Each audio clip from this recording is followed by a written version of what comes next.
और नाज़रीन, मार्का हक के 1 साल मुकम्मल होने पर एबीएन न्यूज़ की स्पेशल ट्रांसमिशन का सिलसिला जारी है। हमें ब्रेक के बाद ज्वाइन कर रहे हैं vice admiral retired Hasham bin Siddiq साहब, सीनियर दिफाई तज्जियाकार है। हशाम साहब, अस्सलाम वालेकुम, बहुत शुक्रिया ट्रांसमिशन में हमें ज्वाइन करने के लिए। हशाम साहब, 1 साल मुकम्मल हो गए हैं ऑपरेशन बनियानुल मरसूस मार्का हक को, और एक साल के बाद आप पाकिस्तान को किधर स्टैंड करते हुए देखते हैं? और इस जो कॉन्फ्लिक्ट था, जिसमें हमारा दुश्मन जो है वो समझ रहा था कि पाकिस्तान बड़ा कमज़ोर है, इकोनॉमिकली पॉलिटिकली एक इंस्टेबिलिटी का शिकार है, सो वो उसने चूज़ किया एक ऐसा टाइम कि जहाँ पर वो समझ रहा था कि Pakistan will be at its weakest position. बावजूद उसके पाकिस्तान ने जिस महारत से उसको जवाब दिया, उस पर आप क्या कहेंगे? जी, बिस्मिल्लाहिर्रहमानिर्रहीम। बहुत शुक्रिया मुझे इनवाइट करने का। मैं ये समझता हूँ कि इन ओवरऑल कॉन्टेक्स्ट में मई 2025 का जो एपिसोड था वो पाकिस्तान के लिए एक क्राउनिंग मोमेंट था, एक glorious moment in our history. जबकि यही इवेंट जो ऑपरेशन सिंदूर जो कि इंडिया की तरफ से लॉन्च हुआ था, मेरे अपने ख्याल में मैं उसको टर्म करता हूँ एक मल्टी डोमेन स्ट्रेटेजिक एम्बैरसमेंट थी।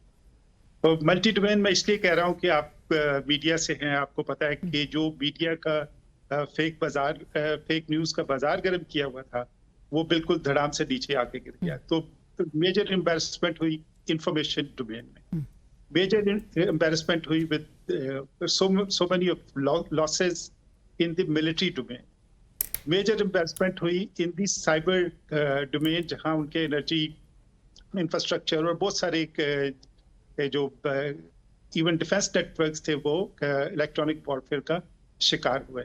और मेजर एम्बैरसमेंट, जो मोस्ट मेजर एम्बैरसमेंट थी, वो डिप्लोमेटिक और पॉलिटिकल डोमेन में हुई।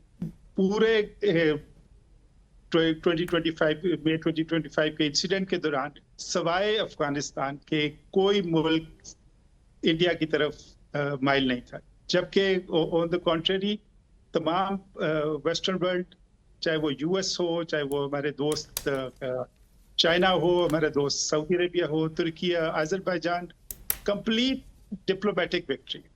उसका रिजल्ट क्या हुआ कि हम पाकिस्तान को एक नई स्ट्रेटेजिक अपॉर्चुनिटी मिली और पाकिस्तान ने अल्हम्दुलिल्लाह पिछले 1 साल में उसको कैश इन किया। हमारी जो रेलिवेंस ना सिर्फ खित्ते में बल्कि पूरी दुनिया में उसका सबूत आप जो है ईरान और यूएस की वॉर के दौरान पाकिस्तान का मीडिएशन रोल है। जबकि ऑन द कॉन्ट्रेरी इंडिया बिल्कुल इस पूरे साल में किसी भी जगह पे डिप्लोमेटिकली, चाहे वो ब्रिक्स का हो, एससीओ हो, चाहे एक रीसेंट कॉन्फ्लिक्ट हो, उनको सुबकी उठानी पड़ी है। तो मैं ये समझता हूँ कि एक मई 2025 बनियानुल मरसूस के मरहून मिन्नत पाकिस्तान को एक ऐसी जगह मिली है इन कमिटी ऑफ नेशन जो ये डिजर्व करती है। राइट। हशाम साहब, मोहम्मद इमरान साहब भी आपसे सवाल करना चाहते हैं। सर, मेरे 2 क्वेश्चन है आपसे। एक तो ये बताइए कि उनके जो एयरक्राफ्ट कैरियर थे आईएनएस विक्रमादित्य और आईएनएस विक्रांत, ये उन्होंने इस मार्का हक के दौरान जो उनका सो कॉल्ड ऑपरेशन सिंदूर था उसमें उनको बाहर नहीं निकाला उससे उसकी बेस से। दूसरा, मैं थोड़ा सा, आप अगर इसके ऊपर आज अपॉर्चुनिटी मिली है ज़रा रोशनी डालिएगा कि पाकिस्तान की जो हंगूर क्लास सबमरीन जो है वो इंडक्ट हो गया है, कमीशनिंग हो गई है उसकी और जल्द वो पाकिस्तान के पानियों में मौजूद होगी। तो आप इसको कैसे देखते हैं? ज़रा फ्यूचरिस्टिक अगर हम उसको देखें कि balance of power between the 2 navies, आप इसको कैसे देखते हैं सर? देखिए, आपको पहले वॉर का ओवरऑल कॉन्टेक्स्ट देखना चाहिए कि हमारा एक स्ट्रेटेजिक डिटरेंस मौजूद है जहां हमारा फुल स्पेक्ट्रम डिटरेंस मौजूद है। In the presence of nuclear overhang कोई भी 2 न्यूक्लियर आर्म नेशन कभी जंग पे नहीं गई। तो लेकिन इंडिया ने न सिर्फ 2001 में, कारगिल में, फिर 2019 में, वो समझते हैं कि एक despite nuclear and strategic deterrence कोई स्पेस अवेलेबल है जहां लिमिटेड एक्शन, एक क्विक एक्शन किया जा सकता है कन्वेंशनल डोमेन में सर। जी, कन्वेंशनल डोमेन के। तो जबकि हमारा जो डिटरेंस है वो that is to deter conventional war. लेकिन एट द सेम टाइम अपने जितने भी कॉन्फ्लिक्ट स्पेक्ट्रम के जो जितने भी रंग हैं या स्टेजेस हैं, उसके लिए हमने भरपूर तैयारी की, चाहे वो एयरफोर्स हो, चाहे वो नेवी हो, चाहे वो आर्मी हो, ताकि हर किस्म की जंग लड़ने के लिए हम तैयार हो। जहां तक मैरीटाइम डोमेन का ताल्लुक है, अल्हम्दुलिल्लाह पाकिस्तान नेवी पिछले चंद सालों में न सिर्फ नेटवर्क एडेड कैपेबिलिटी बल्कि बहुत सारी ऑफेंसिव और डिफेंसिव कैपेबिलिटी को डेवलप किया, तो जिसकी वजह से और Pakistan coupled with Pakistan navy की एक स्ट्रेटजी है sea denial and also anti access strategy है, जिसमें दुश्मन की फोर्सेस को उस इलाके में ना आने दिया जाए जहां वो हमारे खिलाफ कोई एक्शन कर सकते हैं। जैसा कि आपने इस ईरान और यूएस की वॉर में देखा कि अगर कोई इंडियन नेवी हमारी पोर्ट्स को ब्लॉकेट करती तो हमें इकोनॉमिक वर्शन और इकोनॉमिक पेन का सामना पड़ता।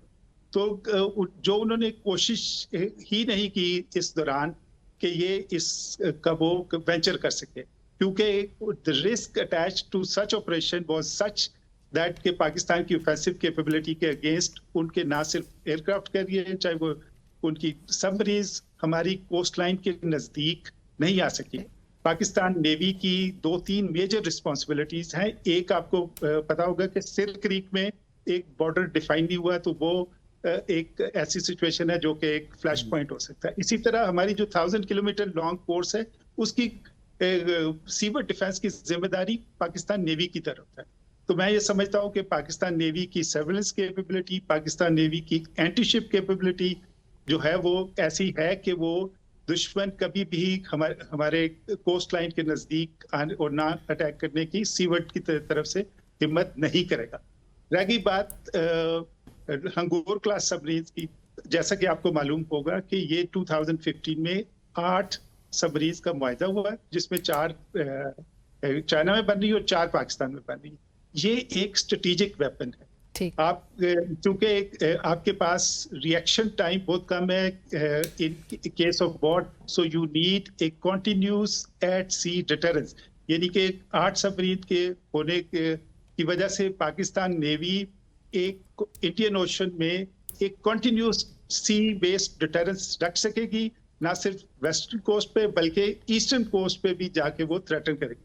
और जब वो submarine long range ballistic missiles और लॉन्ग रेंज क्रूज मिसाइल्स के साथ जो कि हमारे इंडिजिनस ऑलरेडी हमने डेवलप कर लिए हैं, तो मैं ये समझता हूँ खित्ते में बैलेंस ऑफ पावर का तवाज़ुन जो है वो पाकिस्तान की फेवर में जा सकता है with induction of this strategic weapon, and we should be thankful कि जबकि बाकी सारी दुनिया ने, चाहे वो जर्मनी था या फ्रांस था, उन्होंने सबमरीन या सब सरफेस कैपेबिलिटी देने के जब इनकार किया, तो हमारा ट्रस्टेड फ्रेंड चाइना सामने आया और हमें एक बहुत केपेबल अनप्रेसिडेंट लेवल की ऑपरेशनल कैपेबिलिटी है इस हंगोर क्लास प्लेटफॉर्म में, जिसमें ना सिर्फ AIP है बल्कि उसकी एंड्योरेंस जो है 2 महीने से ज्यादा है। राइट हशाम साहब, right we run out of time, but बहुत शुक्रिया आपके वक्त का। Thank you so much for joining us. Vice admiral retired Hasham bin Siddiq साहब, सीनियर दिफाई तज्जियाकार, इस वक्त हमसे गुफ्तगू कर रहे थे, ट्रांसमिशन का हमारे साथ हिस्सा थे।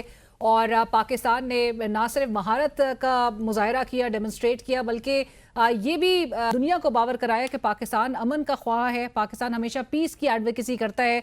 और चाहे पाकिस्तान जो है वो अपने दिफा में भी हमने जिस तरह से देखा कि नामुकाबले तस्खीर है, और यही मार्का हक है। ट्रांसमिशन का सिलसिला यहाँ पर ख़त्म हुआ चाहता है। हम सबको यहाँ से इजाज़त दीजिए। अल्लाह हाफ़िज़।